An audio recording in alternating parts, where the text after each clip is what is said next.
Yes మిత్రులారా, ఈరోజు దేవుని సందేశం ఒకే ఒక్కడు 2000 సంవత్సరాల క్రితం జెరూసలేం నగరంలో చీకటి శక్తులపై విజయకేతనం ఎగిరేశాడు. ఆయనే యేసుక్రీస్తు. అలు పెరుగని పోరాటమే చేశాడు. సుదీర్ఘకాలం చీకటి శక్తులపై నడుం బిగించి శక్తినంతా కూడగట్టుకొని ప్రాణాన్నే లెక్క చేయకుండా పోరాటం చేశాడు ఒకే ఒక్కడు.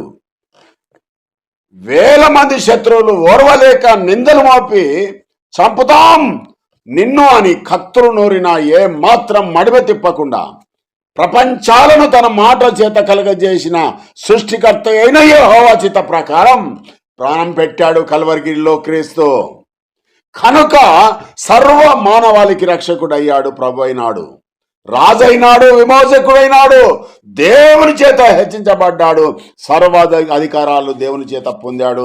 ఎంత గొప్ప ధన్యత మరి!